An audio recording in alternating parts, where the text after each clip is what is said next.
I'm gonna do a walk around of my 1987 John Deere 332 diesel garden tractor. This tractor has quite a few factory accessories and some custom work done by myself. Starting from the front, these had the diesel logo on the grill there. That's a factory suitcase weight bracket. These were H2 tractors, so double hydraulics up front. Firestone tri-ribs. These are 6.5 by 8.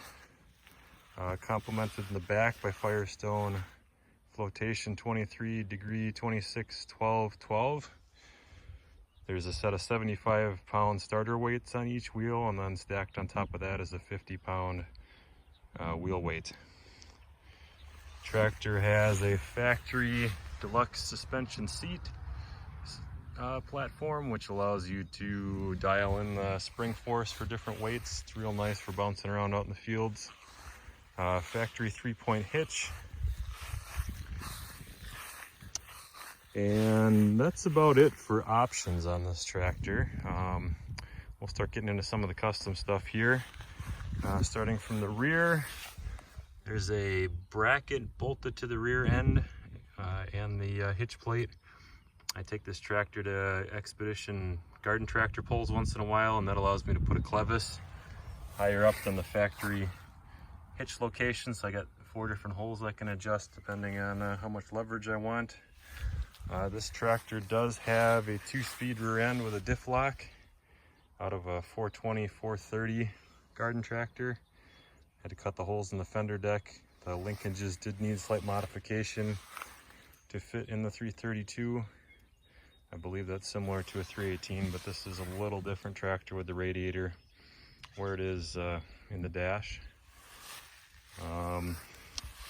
Some of you with keen eyes might notice the exhaust tip is a little different than factory. Let me pop the hood and I'll explain all of that. So this tractor here is turbocharged. I built the kit all myself. It's an IHI RHB 31 turbo, brand new OEM, not a knockoff of any sorts.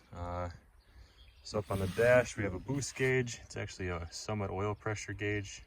Works pretty good. There's no vacuum on a diesel, and it goes up to 15 psi on the gauge. I played around with the fuel smoke screw, as some call it. I've seen up to 10 pounds of boost, but it was really rolling cold during those conditions, so I've turned it down. It's around 5 to 6 now. This turbo is, you know, it's the smallest one IHI makes, but it's still pretty big for this engine. This is only like a 600 something cc 3-cylinder diesel, so there's not a lot of displacement there to help push all that exhaust out to spool it up. Beyond that, I'll take the side panels off, show you a little more about how the turbo is hooked up and all the oil lines and whatnot. Okay, back to the turbocharger.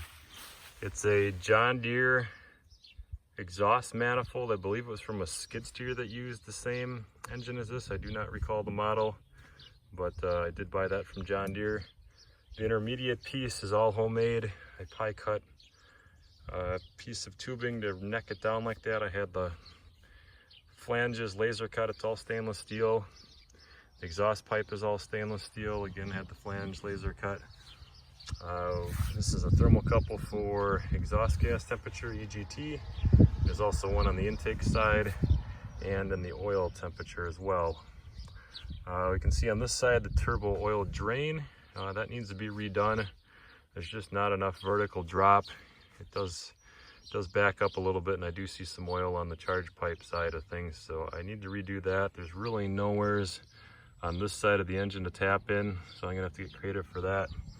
While we're over here, some of you might notice the alternator is not a 332 alternator. This is from a first year 455, would be similar to a 430. It's a 40 amp single wire alternator, internally regulated. These tractors were very prone to having charging system problems, generators, regulators, boiling batteries. So I fought with that for years, replaced a bunch of parts, and just decided to go this route. This would not fit on a factory tractor with the stock muffler, so you'd have to make a custom exhaust to make that work. We'll jump over to the other side. This is the oil drain. It's all NPT fittings. There's a restrictor built into that fitting. This snakes down where the factory oil pressure switch was. The block was drilled and tapped with a grease tap and tapped out to 1/8 inch NPT. There's a T in there.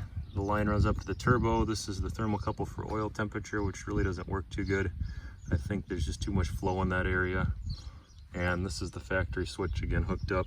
As far as the governor goes, right here is your smoke screw, and that's where you turn up the fuel on these. It's kind of a guessing game. You don't really know how much to turn it up or down.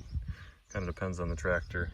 Some of you will notice that the wiring's been removed for the fuel shutoff solenoid.